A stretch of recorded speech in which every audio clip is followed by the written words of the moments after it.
YouTube, amigos do Facebook. Hoje eu quero fazer um convite especial para você. Quero te convidar a estudar a carta a Filemon. É uma carta que apenas ocupa um capítulo do Novo Testamento, mas tem uma mensagem linda de amor, de perdão, de reconciliação, de salvação.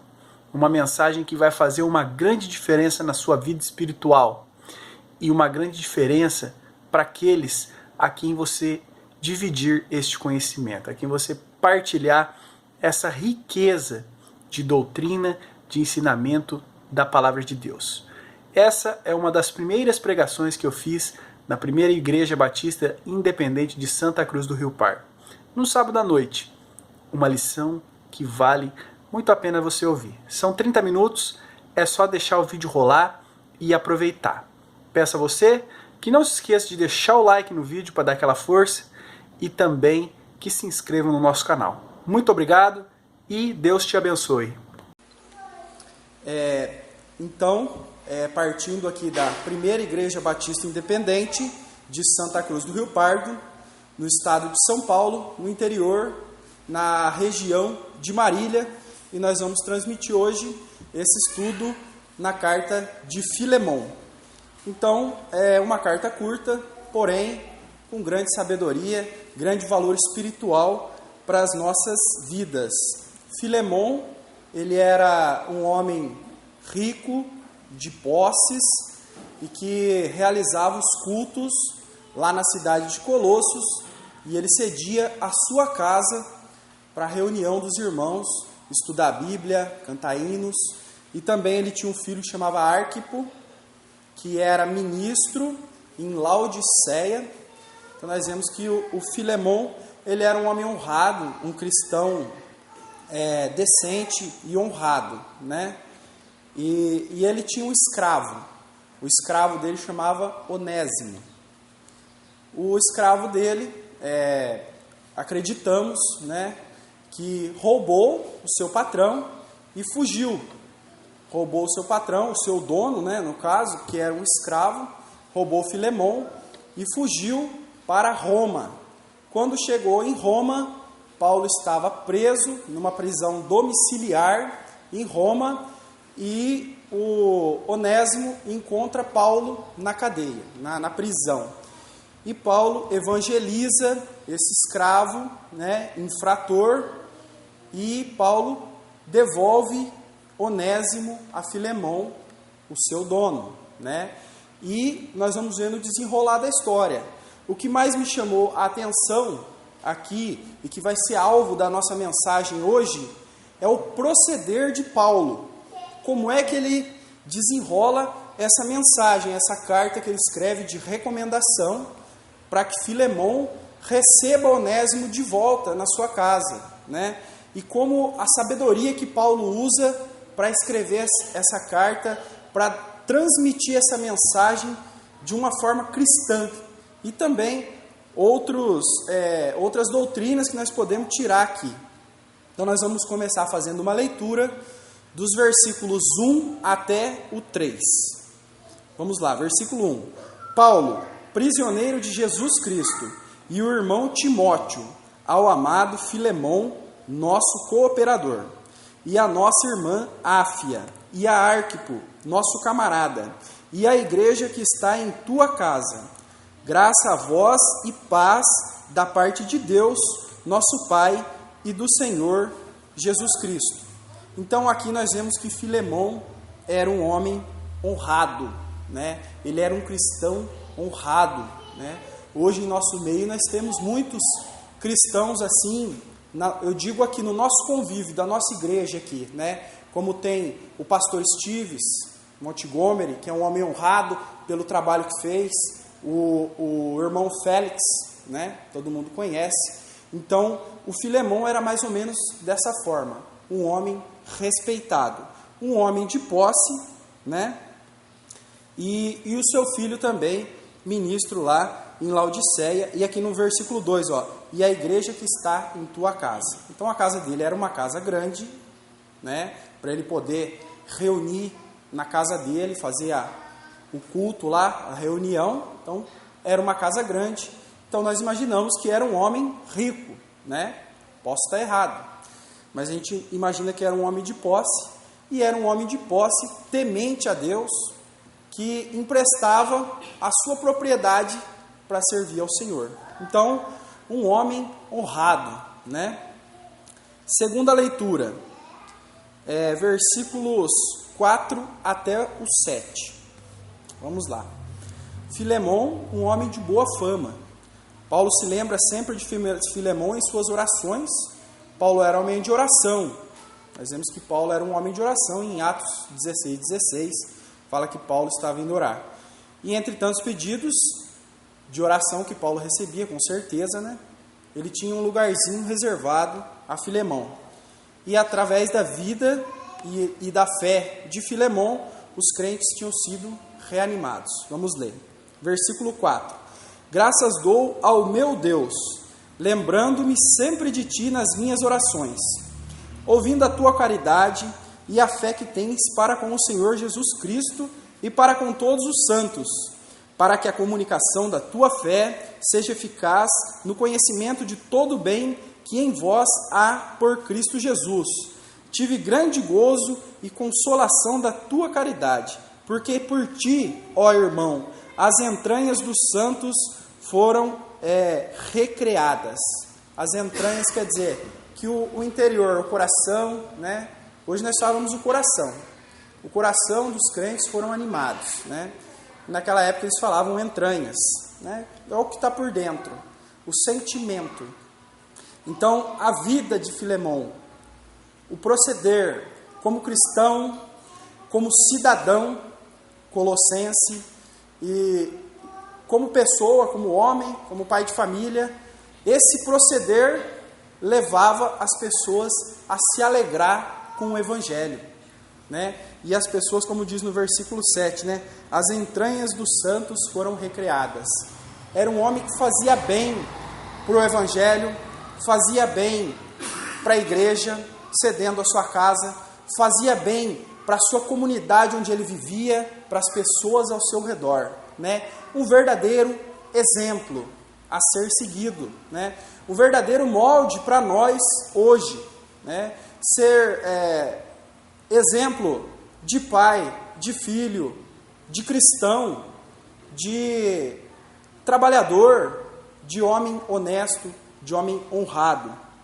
E Paulo, dos versículos 1 até 7, essa é apenas a saudação. E na saudação, Paulo mostra aqui para nós com quem se tratava, de quem se tratava a pessoa de Filemon. Um homem honrado, um homem de boa fama, né? E agora Paulo faz o pedido, né? Agora Paulo vai fazer um pedido a Filemon. Versículos 8 até o 14. Vamos lá. Pelo que, ainda que tenha em Cristo grande confiança para te mandar o que te convém, todavia peço-te antes, por caridade, sendo eu tal como sou, Paulo, o velho, e também agora prisioneiro de Jesus Cristo, peço-te por meu filho Onésimo, que gerei nas minhas prisões, o qual em outro tempo te foi inútil, mas agora a ti e a mim, muito útil. Eu te tornei a enviar, e tu torna a recebê-lo com as minhas entranhas.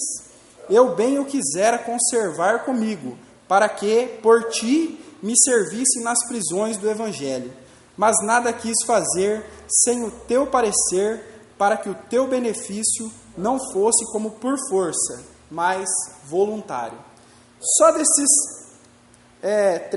7 versículos, pequenos 7 versículos, nós podemos tirar uma infinidade de pregações, né? São 7 versículos que, se você ler rápido, você perde o entendimento, mas eles têm muita profundidade, muito ensino, muito valor, né?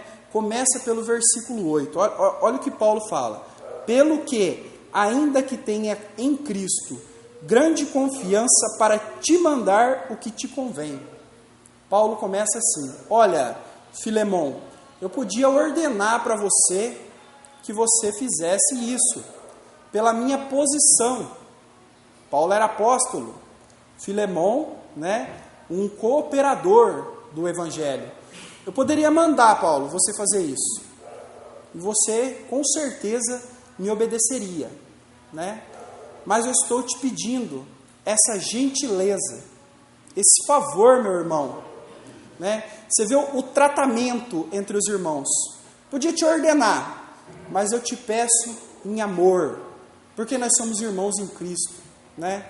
Porque nós nos amamos com um amor que não é desse mundo, um amor que vem lá do alto, um amor que esse mundo não conhece. E é por esse amor, Filemão, que eu te peço esse favor. Que favor é? Receber Filemão de volta. O homem que causou prejuízo para ele, o homem que fugiu da casa dele. Nós não sabemos se Filemão tinha muitos escravos, mas estudando teologia a gente vê que não era comum uma pessoa assim ter muitos escravos, não, tinha que ser muito rico. E aqui nós não percebemos um homem tão rico. Possivelmente Filemão só tinha Onésimo como seu escravo, um único. E pode ser que muito trabalho ficou parado pela fuga dele. Pode ser que atrasou em muito os negócios de Filemão. Pode ser que ele tenha levado um grande prejuízo. Mas mesmo assim, Paulo pede com amor. Irmão, recebe-o de volta. Versículo 9. Todavia peço-te antes por caridade, sendo eu tal como sou, Paulo, o velho e também agora prisioneiro de Jesus Cristo. Aqui, nesse versículo, nós devemos prestar muita atenção, porque aqui tem um ensinamento muito importante escondido entre essas palavras, né? Olha, peço-te por caridade, né? Paulo não queria constrangi-lo a fazer aquilo à força, né? Ficar constrangido. Puxa, o apóstolo Paulo me pediu, né? Então não tem como negar isso. Eu não gosto dele, nem nada, mas eu tenho que obedecer. Foi o apóstolo Paulo. Mas Paulo pede por caridade.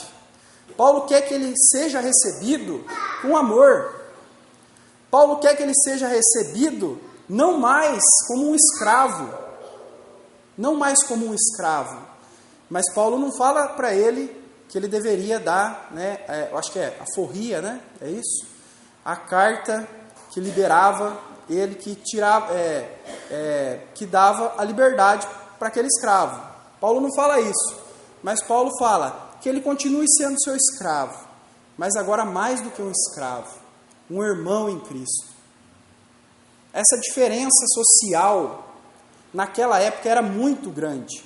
Um escravo, naquela época, ele não era nem considerado como um ser humano. Ele era como se fosse um animal. Ele era um animal que você comprava, você vendia, né? Ele era uma ferramenta de trabalho. E o Evangelho vem quebrando isso. Logo no começo aqui, ó, do Evangelho, aqui Paulo devia estar com 50, 60 anos, né? Não prestei atenção na data que foi escrito Filemão, mas 60 depois de Cristo, 70, por aí, né? Logo... Hã? Isso, 63, 64, por aí, 30 anos depois, né, do ministério de Cristo, o Evangelho já vem quebrando essa diferença social, né, essa diferença cultural que fazia com que um homem, né, um judeu, fosse extremamente muito melhor do que um escravo que também é um ser humano, que também é um homem, que também tem direito à salvação, que também tem direito ao reino dos céus. E o Evangelho, logo no começo, ele vem quebrando isso. E Paulo fala aqui, ó, o velho e também agora prisioneiro de Jesus Cristo. Recebe Onésimo, irmão, porque eu também sou um prisioneiro. Eu também sou um escravo. Eu sou um escravo de Jesus Cristo. eu sou um escravo do evangelho, do trabalho, da busca pelas almas. O que é meu não é meu. A casa dele não era dele. O filho dele, o Arquipo, também não era dele. O que era dele era do evangelho. O que era dele era de Cristo. E ele falou, recebe ele como irmão agora, não como escravo mais, porque eu também sou um escravo de Jesus. Que maravilha, né? Que linda mensagem, de uma carta tão pequena, de uma passagem que parece, um livro que parece tão insignificante, né? Na Bíblia, mas que mensagem. Versículo 10, peço-te por meu filho Onésimo, que gerei nas minhas prisões, né? A primeira vez que eu li isso, eu falei, mas Paulo tinha filho? Não, gerou, né, pregando o evangelho, e ele se converteu, né? Gerou a conversão de Onésimo. Meu filho que eu gerei, né? Então ele constrange aqui Filemão com uma sabedoria enorme. Filemão, recebe o escravo Onésimo que eu gerei aqui na prisão.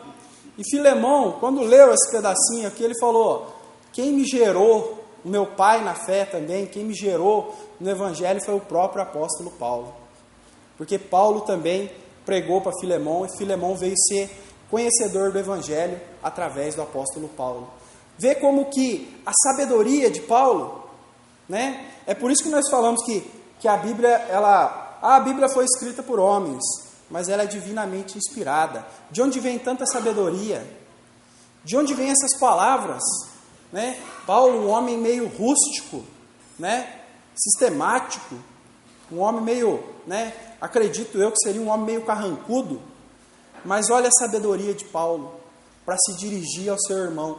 Aqui ele colocou as duas algemas na mão de Filemão e falou, não tem mais como negar, receber esse homem que me causou prejuízo, que fugiu de mim, que era meu inimigo, agora ele é meu irmão em Cristo, e eu vou recebê-lo com todo amor, vou recebê-lo com todo o meu coração, ou como diz a carta, vou receber com as minhas entranhas, né? Como diz aqui, com todo o meu coração.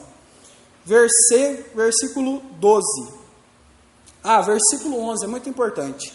O qual em outro tempo te foi inútil, mas agora a ti e a mim muito útil, e eu te tornei a enviá-lo. Em outro tempo foi inútil, mas agora ele é útil, né? O que quer dizer isso? O nome Onésimo quer dizer útil. Então o Onésimo ele já nasceu como escravo, ele já nasceu escravizado, que colocaram o nome dele de útil. Tá vendo esse menino aqui, ó, que nasceu? Vamos colocar o nome dele de útil, que ele vai ser útil aqui no trabalho. Ele não quer dizer, né? Não é um menino. Tá vendo esse ser que nasceu aqui, ó, essa coisinha aqui? É uma ferramenta de trabalho, é uma máquina. Tá aqui, é o útil. Ele vai ser útil.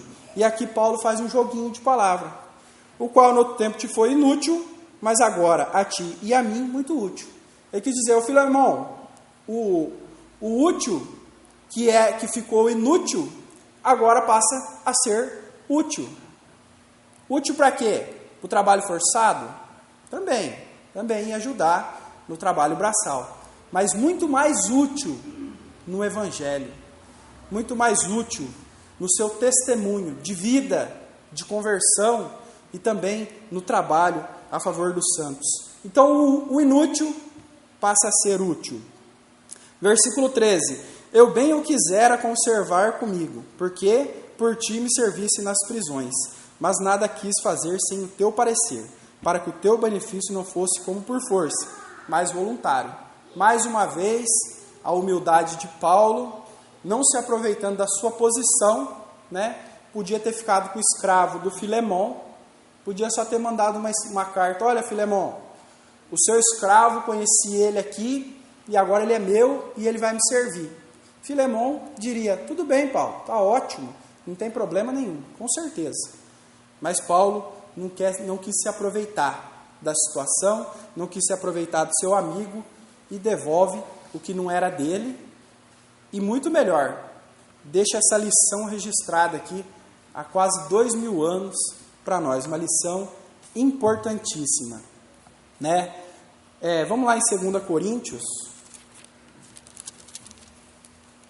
capítulo 9.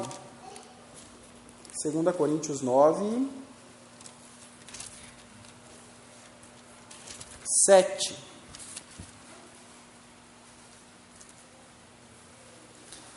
Cada um contribua segundo propôs no seu coração, não com tristeza ou por necessidade, porque Deus ama ao que dá com alegria. Cada um contribua, isso serve para nós falarmos das ofertas da igreja. Cada um contribua segundo está no seu coração, né? Porque Deus ama a quem dá com alegria. Paulo poderia pegar esse escravo, seria dado com alegria.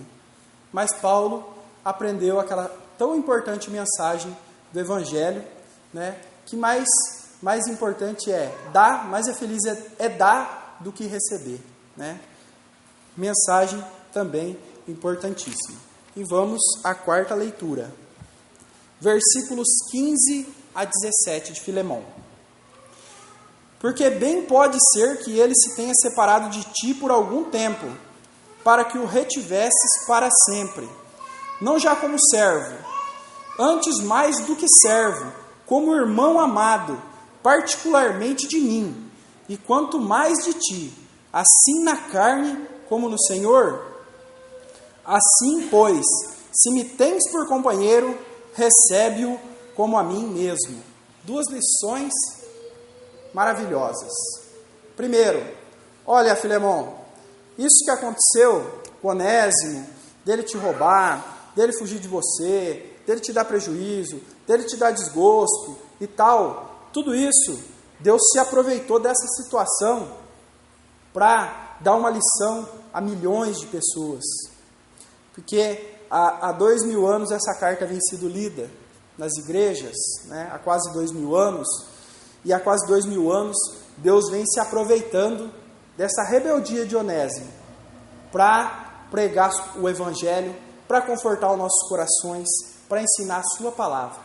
Então, mesmo da desgraça da vida, mesmo dos piores acontecimentos, desgosto, Deus ele tem o poder de usar tudo isso que deu errado para fazer dar certo.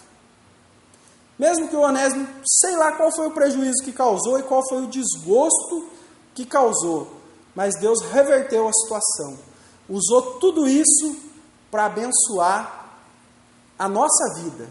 Nós estamos sendo abençoados hoje com essa palavra, com esse ensinamento tão importante. Então, nas desgraças da vida, acredito que ninguém aqui pode dizer que tem uma desgraça tão grande na vida, mas nas desventuras da vida, dê graças a Deus, agradeça, né? Porque Deus pode tornar essa situação difícil, esse beco sem saída, numa grande bênção para você e para os que estão ao seu redor. E foi o que aconteceu aqui. E mais importante ainda, versículo 17. Assim, pois, se me tens por companheiro, recebe-o como a mim mesmo. Recebe como a mim mesmo. Agora vocês imaginam só, né? Ele está dizendo assim, ó, recebe como a mim mesmo. Vamos supor, né, que o apóstolo Paulo pudesse entrar por essa porta aqui e vir aqui na frente, né? Como será que ele seria recebido, né? Eu ia querer dar um abraço nele, falar, apóstolo Paulo, que trabalho maravilhoso que você fez pelo Evangelho, hein? Que trabalho, hein, irmão? Que trabalho maravilhoso, né? Imagina como nós receberíamos o apóstolo Paulo se ele pudesse entrar aqui, com alegria, né? Com admiração, com um coração contente de poder ver um homem de Deus, um homem falho, imperfeito, cheio de defeitos, mas um homem, um servo de Deus no trabalho, valioso.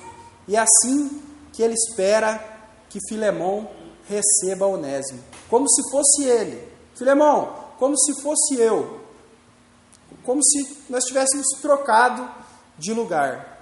E é assim, irmãos, que nós devemos receber os nossos irmãos, com essa mesma alegria, Se nós tivermos desgosto com o nosso irmão, se o irmão pecou contra nós, se nós pecamos contra o irmão, passou, receba com alegria. Daqui para frente é uma nova caminhada, né? Quantas vezes devemos perdoar? ô irmão, até 7? Não, até 70 vezes 7, né? Pedro, ele quis ser generoso. Olha, o costume do homem eu perdoo uma vez, na segunda eu perdoo de novo, mas na terceira não tem perdão, né? Não é assim que é o orgulho do homem? Aí Pedro quis fazer uma média. Olha, quantas vezes eu devo perdoar? 7? É mais que o dobro, né, do geral, da média. Não, Pedro, 70 vezes 7. Muito mais. A misericórdia, o perdão do cristão, ele não é um cálculo matemático. Ele é muito mais do que isso. Ele vai muito além de números. Por quê? Quantas vezes Deus nos perdoa na nossa vida, diariamente, pelo que nós fazemos, pelo que nós pensamos e pelo que nós deixamos de fazer. Muitas vezes nós somos perdoados. E também nós fomos escravos, nascemos como Onésimo, escravos do pecado também. Nós também nascemos como escravos, e Deus em tudo nos perdoou e nos aceita. Vai nos receber no seu reino, assim como Filemão recebeu Onésimo na sua casa de volta. Nós também, escravos, vendidos pelo pecado, falhos, fugitivos da presença de Deus, mas Deus também nos perdoa e também nos recebe com alegria no seu reino. E como é que acontece isso? Como é que você vai ser bem recebido lá no reino de Deus, na casa dele? Como será? Vamos ler aqui, 18 a 25, terminando a carta. E se te fez algum dano ou te deve alguma coisa, põe isso na minha conta. Eu, Paulo, de minha própria mão escrevi. Eu o pagarei, para te não dizer que ainda mesmo a ti próprio a mim te deves. Sim, irmão, eu me regozijarei de ti no Senhor. Recreia as minhas entranhas no Senhor. Escrevi-te confiando na tua obediência, sabendo que ainda fará mais do que te digo. E juntamente prepara-me também pousada, porque espero que, pelas vossas orações, vos hei de ser conhecido. Saúdam-te, Epáfras, meu companheiro de prisão por Cristo Jesus, Marcos, Aristarco, Demas e Lucas, meus cooperadores. A graça de nosso Senhor Jesus Cristo seja com o vosso espírito. Amém. Olha o que Paulo fala. Isso aqui é uma mensagem do Evangelho, uma mensagem de salvação. Que mensagem maravilhosa. Filemão, recebe o Onésimo. Qual seja o prejuízo que ele te causou, eu pago. Eu pago. Eu pago por ele. Eu pago no lugar desse escravo. Recebe ele. Qual é o prejuízo? Eu não sei. Pode ser que ele te causou um prejuízo de milhões. Não interessa. Quanto ele te deve, põe na minha conta, que eu pago. Está mais explícito aqui do que nunca uma mensagem de salvação, uma mensagem do Evangelho. Não foi assim mesmo que nós somos salvos? Não foi dessa maneira?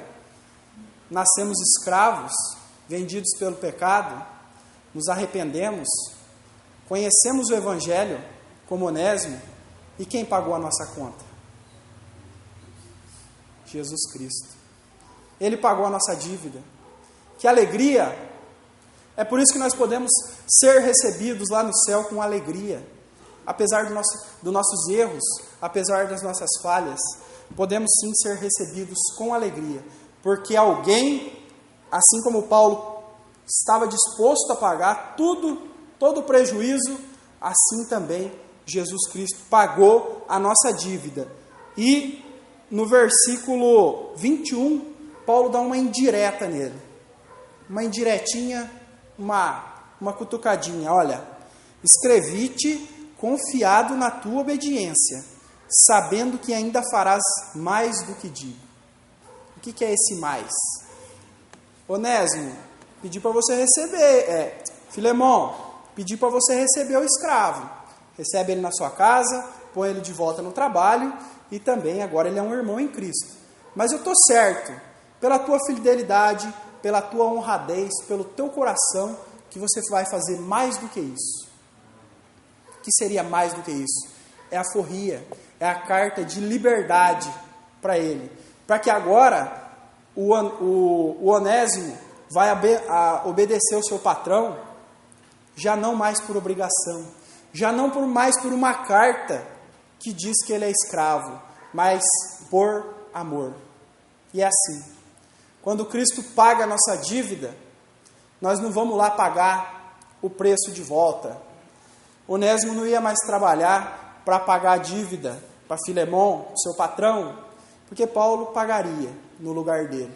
Mas agora ele ia trabalhar por gratidão. E é assim, esse é o espírito do cristão. Ele trabalha por gratidão, ele trabalha por amor, porque ele já conheceu o Evangelho e já foi transformado pelo poder do nosso Senhor Jesus Cristo e pelo sangue.